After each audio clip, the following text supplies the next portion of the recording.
બગદાણાના આગેવાન નવનીત બાલદિયા ઉપર થયેલા હુમલાને લઈને આજે કોળી સમાજના બધી જ પાર્ટીના નેતાઓ ગાંધીનગરમાં ભેગા થયા અને મુખ્યમંત્રી સાથે મીટિંગ કરી.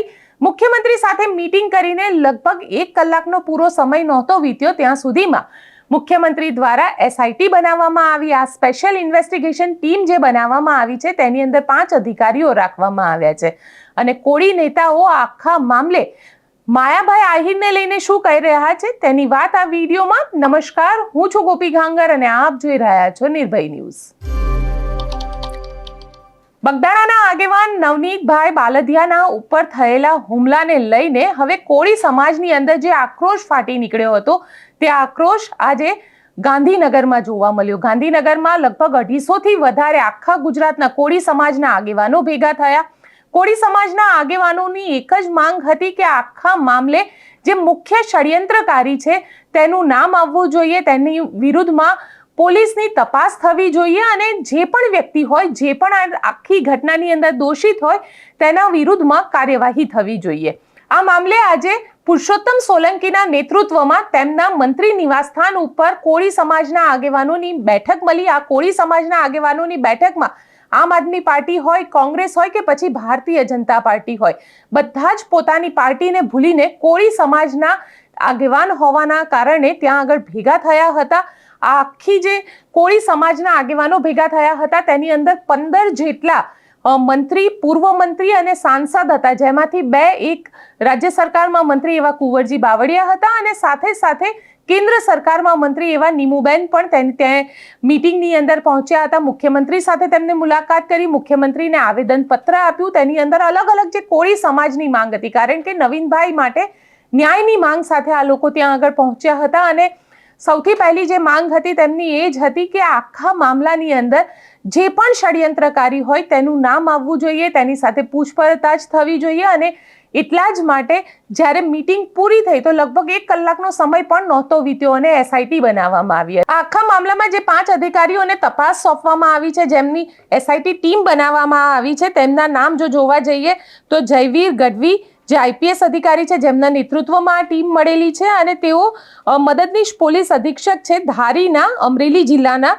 સાથે સાથે એમજી જાડેજા જે પોલીસ ઇન્સ્પેક્ટર છે, પીજે વાળા જે પોલીસ ઇન્સ્પેક્ટર છે, લક્ષ્મણદેવ ચુડાસમા અને ભગવાનભાઈ ખાંભલા આ બંને હેડ કોન્સ્ટેબલ છે જે એલસીબી બોટાદના છે અને તેમને આ ઇન્વેસ્ટિગેશનની જે ટીમ છે એની અંદર લેવામાં આવ્યા છે. એટલે તેના અધ્યક્ષ તરીકે જયવીર ગઢવી છે આઈપીએસ અધિકારી, તેમના નેતૃત્વમાં આખું જે ઇન્વેસ્ટિગેશન છે તે કરવામાં આવશે. એટલે હવે ક્યાંક એક આશા જાગી છે કે આ આખા મામલાની અંદર જે ઇન્વેસ્ટિગેશન કરવામાં આવશે તે ઇન્વેસ્ટિગેશન નિષ્પક્ષ હશે અને આની અંદર જે પણ ષડયંત્રકારી હશે તેના વિરુદ્ધમાં કાર્યવાહી કરવામાં આવશે. કારણ કે ઘણા બધા સવાલ ઊભા થયા, કોળી સમાજે આને લઈને સવાલ ઊભા કર્યા, કારણ કે 1 તારીખે જે 1 જાન્યુઆરી હતી ત્યારે હીરાભાઈ સોલંકી જે રાજુલાના ધારાસભ્ય છે તેઓ નવનીતભાઈને મળવા માટે હોસ્પિટલમાં પહોંચ્યા હતા અને આ આખી ઘટના જે છે તે સામે આવી હતી. ખૂબ વિરોધ કોળી સમાજની અંદર આ ઘટનાને લઈને જોવા મળી રહ્યો છે. હીરાભાઈ સાથે મેં પોતે વાતચીત કરી, સાંભળીએ હીરાભાઈએ આખી ઘટના અને મુખ્યમંત્રી સાથે મુલાકાત બાદ શું કહ્યું. કોળી સમાજની આજે ગાંધીનગરમાં મીટિંગ હતી અને આ મીટિંગ મુખ્યમંત્રી સાથે પત્યા બાદ અત્યારે આપણી સાથે હીરાભાઈ સોલંકી જોડાયા છે. હીરાભાઈ, આજે જે મીટિંગ થઈ મુખ્યમંત્રી દ્વારા શું કહેવામાં આવ્યું, કેટલા લોકો ગયા હતા અને તમારા તરફથી શું રજૂઆત કરવામાં આવી? આજે સૌરાષ્ટ્રના 15 ધારાસભ્યશ્રીઓ, તમે સાંસદશ્રીઓ અને નીમુબેન અમારા કેન્દ્રીય મંત્રીશ્રી સહિત કુંવરજીભાઈ બાવળિયા કેબિનેટ કક્ષાના મંત્રીશ્રી સહિત અમારે 15 ધારાસભ્યો એ વિસ્તારના ભાઈ શ્રી શિવાભાઈ, આરસીભાઈ મકવાણા, ગૌતમભાઈ, આ બધા ધારાસભ્યશ્રીઓ એકત્રિત થઈ અને આજે મુખ્યમંત્રી સાહેબને એક આવેદનપત્ર આપ્યું છે અને ખૂબ શાંતિથી મુખ્યમંત્રી સાહેબે અમને સાંભળ્યા છે, રજૂઆતો સાંભળી છે અને આવતા દિવસોમાં એ રજૂઆતને લઈ અને જે યોગ્ય રીતે તપાસ થાય એ દિશાએ અમને આશ્વાસન આપ્યું છે. તમને મુખ્યમંત્રી દ્વારા કંઈક સમય પીરિયડ આપવામાં આવ્યો કે આટલા સમયની અંદર? કારણ કે સવાલ અહીંયા આગળ ઇન્વેસ્ટિગેશનને લઈને ઊભા થયા હતા કે પોલીસ ઇન્વેસ્ટિગેશન બરાબર નથી કરી રહી. અમારી માંગણી પણ એક એવી પણ હતી કે ભાઈ આ ઇન્વેસ્ટિગેશન બીજા અધિકારી ઉચ્ચ કક્ષાના અધિકારી તપાસ કરે તો સાચી દિશાએ તપાસ એને દૂધનું દૂધ પાણીનું પાણી થઈ જાય એ બાબતની વાત હતી. અમને આશા છે કે યોગ્ય તપાસ થશે. પણ સાથે સાથે હીરાભાઈ, કોળી સમાજ વર્સિસ આહિર સમાજ આવું પણ થઈ રહ્યું છે, કારણ કે સામે માયાભાઈ છે. બેન, માયાભાઈ અમારા વંદનીય છે, એવું કંઈ છે નહીં. અને કોઈ સમાજ ટુ સમાજ વચ્ચેની આ લડાઈ છે જ નહીં. અને કોઈ ઊંધા ટ્રેક પર લઈ જાય તો વાત અલગ છે, કોઈ દાવપેચ લેવાની વાત નથી. મારા જાહેર જીવનમાં આ 30 વર્ષના મારા જાહેર જીવનમાં કદાચ મારા સામે કોઈ કંઈ કામ કર્યું હોય ને, એ વ્યક્તિ મારા પાસે આવી ગયો હોય ને કામ લઈને આવ્યો હોય ને, તો મેં કામ એના બી કર્યા છે. કોઈ દાવપેચ લેવાની વાત નથી, કોઈ સમાજની વાત નથી. ને આપના માધ્યમથી બી હજુ એકવાર હું અમારા સમાજને સ્પષ્ટતા રીતે અહીંયા મેં અમારા સમાજને ધ્યાન ઉપર મૂક્યું છે કે આપણે કોઈ સમાજ પ્રત્યે ટીકા ટિપ્પણી ખોટી ન કરીએ, એની ખાસ નોંધ લેવા માટેની પણ મેં વાત કરી છે. જે અપરાધી હશે એને દંડ આપવાની આ વાત છે ને, એ દંડ અપાશે એવો અમને વિશ્વાસ છે. કારણ કે સામે માયાભાઈ પણ ભાજપ સમર્થક છે, અમારા પાર્ટીના જ છે, અમારા આગેવાનો જ છે, એટલે એમાં તો હું પણ નકારી ન શકું. એટલે માયાભાઈ અમારા જ માણસ છે, પાર્ટીના જ છે, એમાં કોઈ વાત નથી. પણ માત્ર અમારે તો આ જે અસામાજિકો છે એના સામેની લડાઈ છે. કોઈ પણ અસામાજિક ગણાય, એના માટે કોઈ સમાજ અસામાજિક નથી હોતો, વ્યક્તિ અસામાજિક હોય છે અને એને દંડનીય થાય એ વાત. તમને લાગે છે ન્યાય મળશે આ આખી પ્રક્રિયા? સંપૂર્ણપણે ન્યાય મળશે બેન. અને ન્યાયના સાથે હંમેશા કૃષ્ણ ભગવાન ઉભ્યા હોય છે, એટલે કૃષ્ણ ભગવાન અમને ન્યાય આપશે. બિલકુલ હીરાભાઈ, અમારી સાથે વાતચીત કરવા માટે આપનો ખૂબ ખૂબ આભાર. કોળી સમાજ જેને ભાઈ તરીકે ઓળખે છે તેવા પુરુષોત્તમ સોલંકીના મંત્રી નિવાસ સ્થાન ઉપર આજે આ કોળી સમાજની બેઠક મળી હતી. પુરુષોત્તમ સોલંકી તો સ્પષ્ટ શબ્દમાં કહી રહ્યા છે કે કોઈ પણ હોય, માયાભાઈ આહિર હોય કે અન્ય કોઈ પણ હોય, પરંતુ કોળી સમાજના યુવક સાથે જો આ પ્રકારની અસામાજિક તત્વ જેવી ઘટનાને અંજામ આપશે તો તેનું પરિણામ યોગ્ય નહીં આવે. આ પ્રકારની સ્પષ્ટ વાત પણ તેમના દ્વારા કહેવામાં આવી. અને પુરુષોત્તમભાઈ સાથે મેં પોતે વાતચીત કરી. અહીંયા પુરુષોત્તમભાઈને સાંભળીએ પુરુષોત્તમભાઈએ શું કહ્યું. આપણી સાથે અત્યારે પુરુષોત્તમભાઈ અને અન્ય કોળી નેતાઓ છે, તેમની સાથે વાતચીત કરીશું. સૌથી પહેલા ભાઈ સાથે જ વાત કરી લઈએ. ભાઈ, આપની પાસેથી એ જાણવા માંગીશ કે મુખ્યમંત્રીએ શું કીધું આજે? આજે અમે લોકો કોળી સમાજના તમામ ધારાસભ્યશ્રીઓ, સંસદ સભ્યશ્રીઓ અને તમામ કોળી સમાજના આગેવાન અને અમારા કોળી સમાજના પ્રમુખ કાનુભાઈ, અમે બધા સાથે ગયા હતા. અને મુખ્યમંત્રીને અમે લોકોએ રજૂઆત કરી કે આની અંદર તટસ્થ તપાસ થવી જોઈએ અને જેની અંદર આમાં જે દોષિત હોય એમને પૂરતો એની અંદર કોઈ કામમાં એ લોકો ન પડે એને માટે તમે સમાવેશ કરવો જોઈએ. પણ ભાઈ, આની અંદર જે આરોપ લાગે છે માયાભાઈના દીકરા જયરાજ ઉપર લાગી રહ્યો છે, એને લઈને આપનું શું કહેવું છે? મારે એ માટે કંઈ નથી કહેવું કે મેં સીએમને કીધું કે અંદર તો તટસ્થ તપાસ થઈ અને અંદર જે ગુનેગાર, હું કોઈ ચોક્કસ કોઈનું નામ નથી દેતો, પણ તટસ્થ તપાસ થઈ અને અંદર જે સજા થાય એ પ્રયત્ન કરવા જોઈએ. પણ ભાઈ, સાથે સાથે કારણ કે એવી પણ એક ચર્ચા આવે છે કે સમાધાન થઈ જાય, કારણ કે આ પહેલા પણ આવા ઘણા બધા કેસ થયા છે જેમાં સમાધાન થઈ જાય છે. એની અંદર હું કંઈ નથી કીધું, કેમ કે હું સમાધાન માટે માનતો નથી અને આ તો મારા સમાજ, એટલે એમાં હું કોઈ 19-20 નહીં ચલાવું અને હું ચલાવતો બી નથી. સમાજની વાત હોય ને, હું પેલો પ્રથમ પુરુષોત્તમ સોલંકી. ભાઈ, આ આખા કેસમાં હવે તમે લોકો કઈ રીતે, કારણ કે પોલીસે પણ ક્યાંક ને ક્યાંક કાચું કાપ્યું હોય એવું લાગ્યું શરૂઆતમાં, પીઆઈ ની ટ્રાન્સફર થઈ ગઈ, જે રીતે આખું ઇન્વેસ્ટિગેશન થયું એને લઈને આપ શું કહેશો? એની માટે મારે કંઈ નથી કહેવું, કેમ કે મારે જે પગલાં લેવાના હતા મેં લઈ લીધા અને સમાજને મેં કહી દેલું કે એની અંદર કાંઈ 19-20 નહીં ચલાવું. સમાજ થકી અમે ઉજરા, અને જો સમાજનો અમે ન કામ કરીએ ને તો અમને કાંઈ કોઈ નહીં ગણે. એટલે અમે લોકો સમાજ માટે છીએ અને સમાજ માટે જે કરવું પડે ને અમે કરશું. 45% વોટ શેર કોળી સમાજનો છે. તમને લાગે છે કે ન્યાય મળશે? 110% મળશે અને નહીં મળે તો અમે આગેવાનો ભેગા થઈ અને નિર્ણય લેશું શું કરવું. અચ્છા, મુખ્યમંત્રીએ કોઈ ટાઈમલાઈન આપી છે કે ક્યાં સુધીમાં ન્યાય માટેની પ્રક્રિયા થશે, કે ક્યાં સુધીમાં જે આરોપીઓ છે એ આરોપીઓને જેલની પાછળ ધકેલવામાં આવશે? મુખ્યમંત્રીશ્રીએ અમને બધાને સાંભળે, મને ખાલી એકને નહીં, સમાજના આગેવાનોને અને કોળી સમાજના અમારા પ્રમુખ કાળુભાઈ પોતે બી મારી સાથે હતા અને સમાજના બધા ધારાસભ્યો, સંસદ સભ્યો અમે બધા ગયા હતા. એટલે બધાને જોઈ અને સીએમ પોતે તાજુબ કરે અને એમને બી લાગે કે આ લોકોનો નિર્ણય કરવો જોઈએ અને કરશે, મને પૂરો વિશ્વાસ છે. કારણ કે એવું કહેવાય છે કે ઘણા એવા ભાજપના નેતા છે કે જે સામે આહિર સમાજ સાથે છે અને વર્ગ વિગ્રહની વાત પણ આવે છે કે કોળી સમાજ આહિર સમાજ એવું પણ થઈ રહ્યું છે. એમાં હું નથી માનતો. કોળી સમાજ એ કોઈના કહેવાથી નહીં માને, મને વિશ્વાસ. આ મામલાને હવે લગભગ 1 અઠવાડિયા જેટલો સમય વીતી ચૂક્યો છે, કારણ કે નવનીત બાલદિયા ઉપર જ્યારે હુમલો કરવામાં આવ્યો ત્યારબાદ નવનીત બાલદિયાએ પોતાએ કહ્યું હતું કે તેઓ સતત પોલીસને એવું કહી રહ્યા હતા કે મને આ વ્યક્તિનો જે માયાભાઈ આહિરના દીકરા જયરાજ આહિરનો ફોન આવ્યો હતો અને ત્યારબાદ મારા ઉપર હુમલો કરવામાં આવ્યો છે. પરંતુ પોલીસે આખા મામલામાં જ્યારે એફઆઈઆર નોંધી હતી ત્યારે જયરાજ આહિરનું નામ સુદ્ધા નહોતું નાખવામાં આવ્યું કે પછી પોલીસે ઇન્વેસ્ટિગેશન પણ નહોતું કર્યું, કારણ કે પોલીસે જ્યારે આ આખી ઘટનાને લઈને 24 કલાક બાદ પોતાનો ઇન્ટરવ્યૂ મીડિયાને આપ્યો હતો ત્યારે પોલીસ દ્વારા કહેવામાં આવ્યું હતું કે આની અંદર જયરાજ આહિરનું ક્યાંય ઇન્વોલ્વમેન્ટ નથી આવતું. પરંતુ આ મામલામાં જ્યારે હીરા સોલંકીની 1 જાન્યુઆરી એન્ટ્રી થઈ તે જ દિવસે લગભગ કલાકનો સમય વીત્યો અને ત્યાંના જે પીઆઈ ડાંગર હતા તેમની ટ્રાન્સફર કરી દેવામાં આવી અને આ ઘટનાએ અન્ય સમાજમાં પણ જબરદસ્ત ઇમ્પેક્ટ કરી, કારણ કે અન્ય સમાજના જે નેતાઓ છે તે નેતાઓ પણ ખુલીને સામે આવ્યા. હવે પાટીદાર આગેવાન ગીતા પટેલ પણ સામે આવ્યા અને ગીતા પટેલે તો ખુલ્લેઆમ પાટીદાર સમાજને કહી દીધું કે હીરા સોલંકી અને પુરુષોત્તમ સોલંકી જે રીતે પોતાના સમાજ માટે પોતાની પાર્ટી કે અન્ય પક્ષ કે સરકાર આ બધાને ભૂલી જાય છે અને માત્ર કોળી સમાજ માટે જે રીતે સામે આવી રહ્યા છે તેવી રીતે પાટીદારના આગેવાનો કેમ સામે નથી આવતા? આવા સવાલ પણ ગીતા પટેલ દ્વારા પૂછવામાં આવ્યા. ગીતા પટેલનું એ નિવેદન સાંભળી લઈએ.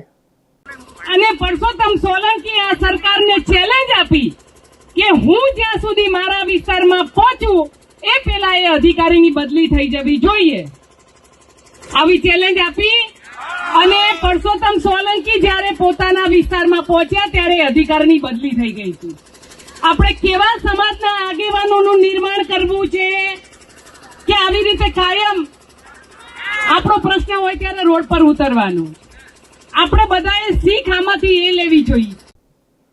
જો આખી ઘટનાની વાત કરવામાં આવે તો 24મી ડિસેમ્બરના મુંબઈના કાર્યક્રમમાં માયાભાઈએ બગદાણાના આશ્રમના મેનેજિંગ ટ્રસ્ટી યોગેશભાઈ સાગરના નામનો ઉલ્લેખ કર્યો હતો. ત્યારબાદ બગદાણાના રહેવાસી નવનીતભાઈ બાલદિયાએ સ્પષ્ટતા કરવા માયાભાઈને ફોન કર્યો હતો. માયાભાઈએ ભૂલ થઈ હોય તેવો સ્વીકાર કરતા તેમને વિડીયો બનાવ્યો હતો અને આ વિડીયો સોશિયલ મીડિયામાં વાયરલ થયો.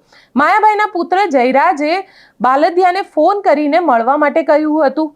નવનીત બાલદિયા પર 8 લોકોએ હુમલો કરી તેના પગ ભાંગી નાખ્યા હતા અને પોલીસે અજાણ્યા શખ્સો વિરુદ્ધ ગુનો રજીસ્ટર કર્યો હતો. માયાભાઈના પરિવારની હુમલાના કેસમાં સંડોવણીનો પોલીસનો સ્પષ્ટ શબ્દમાં ઇનકાર હતો અને ત્યારબાદ સોશિયલ મીડિયામાં એક વિડીયો પણ વાયરલ થયો હતો અને આ વિડીયોની અંદર જયરાજ આહિર જે છે તે જે ગુનેગારો છે, જે લોકોને પોલીસે પકડ્યા છે, જેમને રિકન્સ્ટ્રક્શન માટે એ જગ્યાએ લઈ જવામાં આવ્યા હતા, તેમની સાથેનો એક વિડીયો સોશિયલ મીડિયામાં વાયરલ પણ થયો. આ ઘટનાને લઈને હીરા સોલંકી પોતે હોસ્પિટલે પહોંચ્યા હતા. અન્ય કોળી નેતાઓ પણ આ ઘટનાને લઈને હોસ્પિટલમાં પહોંચ્યા હતા. ત્યારબાદ જે પીઆઈ હતા તેને ટ્રાન્સફર કરી દેવામાં આવી હતી. કુંવરજી બાવળિયા, રાજેશ ચુડાસમા, કનુભાઈ, આવા ઘણા બધા નેતાઓ એવા છે જે કોળી સમાજના આગેવાનો છે. આ બધા જ નવનીત બાલદિયાને મળવા માટે હોસ્પિટલે પહોંચ્યા હતા અને આજે જ્યારે 5મી જાન્યુઆરી છે ત્યારે 3 સાંસદ અને 15 ધારાસભ્યોએ મુખ્યમંત્રી સાથે મુલાકાત કરી અને મુખ્યમંત્રીએ આ મામલામાં એસઆઈટી બનાવી દીધી. પરંતુ અહીંયા સવાલ એ ઊભો થઈ રહ્યો છે કે એસઆઈટી બનાવી દેવામાં આવી. એસઆઈટી તો ઘણા બધા વિષયોમાં બનાવી દેવામાં આવે છે. આ પહેલા એવા ઘણા બધી એસઆઈટી બનાવવામાં આવી છે. એ મોરબીનો બ્રિજ હોય કે પછી વડોદરાની જે હરણી બોટકાંડ હોય કે તક્ષશિલાનો કેસ હોય કે પછી આશારામનો કેસ હોય, આ બધામાં એસઆઈટી બનાવી દેવામાં આવી છે. પણ એસઆઈટીનો જે રિપોર્ટ હોય છે તેને જાહેર પણ કરવામાં નથી આવતો અને આ દિવસ સુધી એવું ક્યાંય જોવા નથી મળ્યું કે એસઆઈટીના રિપોર્ટના આધારે કોઈ આરોપીને સજા સંભળાવવામાં આવી હોય. એટલે આ એસઆઈટી જે સરકાર દ્વારા બનાવવામાં આવી છે એ માત્ર અત્યારે કોળી સમાજની આંખમાં ધૂળ નાખવા માટે બનાવવામાં આવી છે. આવા સવાલ પણ અત્યારે ઊભા થઈ રહ્યા છે, કારણ કે એસઆઈટીનું બનાવવું એટલે ક્યાંક ને ક્યાંક કોળી સમાજને હાલ પૂરતા શાંત કરી દેવા, અને બની શકે કે હવે પોલીસ જે છે, કારણ કે એસઆઈટી બની ગઈ છે, બધા સાથે પૂછપરછ કરવામાં આવશે અને પ્રમુખ ષડયંત્ર કરનાર આરોપી તરીકે નવનીત બાલદિયાએ જયરાજ આહિરનું નામ આપ્યું છે, એટલે જયરાજ આહિરને પણ પૂછપરછ માટે બોલાવવામાં આવે. આ આખો વિષય ઘણો લાંબો ચાલે અને છેલ્લે એવું બને કે ઘીના ઠામમાં ઘી ઢોળાઈ જાય અને મામલાની અંદર કોઈ પણ પ્રકારનું નિષ્કર્ષ ન નીકળે. પરંતુ ગોપાલ ઇટાલિયા હવે સામે આવ્યા અને ગોપાલ ઇટાલિયાએ આખા મામલે 5 થી 6 અલગ અલગ કેસની વાત કરી અને પોલીસ કઈ રીતે લોકોની આંખોમાં ધૂળ નાખે છે તેનો પણ અહીંયા આગળ તેમને ઉદાહરણ આપ્યું, તે પણ આપણે સાંભળી લઈએ. કાર આગળ પાછળ શું કામ કરી નાખી? કાગળ ઉપર આટલી શબ્દ ચાલાકી કરી અને આ કેસને બોધો પાડવાનું કામ ભાજપનો પટ્ટો જેને ગળામાં પહેર્યો છે એને ઓલરેડી કરી નાખ્યું છે. હવે એસઆઈટી ની રચના કરે શું થવાનું, કેબિનેટ મંત્રીને કહેવાથી શું થવાનું, જ્યારે ચોરી તો અહીં કરી નાખી છે, ચોરી પકડાઈ ગઈ છે, હજુ બીજી ચોરી બતાવું કે આગળ એવું લખે છે કે ફોરવ્હીલ માંથી અજાણ્યા ઈસમો જેમાં 2 લાકડા 2 પાઇપ અને ધોકા લઈને ઉતરેલ અને મારવા લાગેલ. એટલે કે પહેલા એક કાર હતી, એમાંથી 2 લાકડા 2 પાઇપ અને ધોકા લઈને કેટલાક માણસો ઉતર્યા અને મારતા હતા. ત્યારે બીજી એક સફેદ કલરની સ્વિફ્ટ કાર આવી અને એમાંથી બીજા 4 માણસો ઉતર્યા અને એ લોકો પણ ધોકાથી મને મારવા લાગ્યા. એક તો ઘટના આટલી બની છે, પોલીસે આટલી લખી છે, એ આટલીમાં તે ખોટું લખાણ છે. એમાં શું ખોટું છે કે એક કાર ઓલરેડી હતી ત્યાં, પાછળથી બીજી આવી, બધા પાસે ધોકા છે, બધાને ખબર છે કે નવનીતભાઈને મારવાનો છે. એનો અર્થ એ થયો કે આ વસ્તુ આયોજનથી થયેલી છે, કાવતરું કરીને થયેલી છે, પ્લાનિંગથી થયેલી છે. પણ નવનીતભાઈની એફઆઈઆરમાં આયોજનની, કાવતરાની, પ્લાનિંગની કલમ પોલીસે નાખી નથી આરોપીઓને ડિસ્કાઉન્ટ આપવા માટે જામીનનું. આયોજન અને કાવતરાની કલમ જૂની 120, નવી કલમ 61, એમાં લખ્યું છે ક્રિમિનલ કોન્સ્પિરન્સી. મેં જે અંગ્રેજીમાં વાંચ્યું કે when 2 or more person agree with a common object, 2 અથવા વધુ વ્યક્તિઓ સમાન ઈરાદા સાથે કામ કરવા માટે સંમત થાય તો એ ષડયંત્ર કાવતરાનો ગુનો લાગુ પડે છે. પણ નવનીતભાઈની આખી એફઆઈઆરમાં પોલીસે આરોપીઓને ડિસ્કાઉન્ટ આપ્યું છે કલમ નંબર 61 નું કે ભાઈ તે કોઈ કાવતરું નથી કર્યું, આ તો અચાનક બનેલી ઘટના છે. 2 ફોરવ્હીલ લઈને ધોકા લઈને મારવા આવવું હોય તો એનું આયોજન જ કરવું પડે, એનું પ્લાનિંગ જ કરવું પડે, એના માટે ફોન કર્યા હોય, મેસેજ કર્યા હોય, રૂબરૂ મળ્યા હોય, તો આ તારી ગાડી ક્યાં ઉભી રહેશે, મારી ક્યાં ઉભી રહે, બધું જ થયું હોય. પણ પોલીસે એ આખા કાવતરા, ષડયંત્ર, આયોજનની બાબતને એફઆઈઆર માંથી હટાવી દીધી છે. કોઈ ભાઈ જયરાજ આરોપી છે કે નહીં તો પછીની વાત છે. પહેલા તો આ 6 જણા આવ્યા, એને ષડયંત્ર તો કર્યું, કાવતરું તો કર્યું, ક્યાંક બેસીને મીટિંગ તો કરી, એ ઘટના આખી એફઆઈઆર માંથી હટાવી દીધી છે. હવે હર્ષ સંઘવીએ કીધું કે ભાઈ એસઆઈટી ની રચના કરશું. શું એસઆઈટી કરશો તમે, જ્યારે એફઆઈઆર તો આરોપીને ડિસ્કાઉન્ટ આપવાની કરી છે. આપણે એમ માની લઈએ કે જે 6 લોકો વિડીયોમાં દેખાય છે એટલા જ ગુનેગાર છે, બીજું કોઈ આમાં ગુનેગાર નથી, તો પણ પોલીસે આરોપીને ડિસ્કાઉન્ટ કેમ આપ્યું? આપને શું લાગે છે, આખા મામલામાં એસઆઈટી હવે બનાવી દેવામાં આવી છે, ક્યાંક કોળી સમાજને અત્યારે શાંત કરવાનો પ્રયત્ન સરકાર દ્વારા કરવામાં આવ્યો છે? શું આ એસઆઈટીના રિપોર્ટના આધારે જયરાજ આહિર કે પછી અન્ય જે પણ ષડયંત્રકારી હોય તેને સજા મળશે? આપ શું માનો છો કે ખરેખર આ સજા સુધી એસઆઈટીનું ઇન્વેસ્ટિગેશન ચાલશે ખરું? કારણ કે ઇન્વેસ્ટિગેશન એસઆઈટી તો આવી ઘણી બધી બનાવવામાં આવી છે, પણ ક્યાંય પણ હજી સુધી આ મામલાની અંદર સજા થઈ હોય તેવું સામે નથી આવ્યું. આપને શું લાગે છે? મને કોમેન્ટ બોક્સમાં ચોક્કસથી લખીને જણાવજો અને અમારી ચેનલ નિર્ભય ન્યૂઝને લાઇક, શેર અને સબસ્ક્રાઇબ કરવાનું ભૂલશો નહીં. આભાર.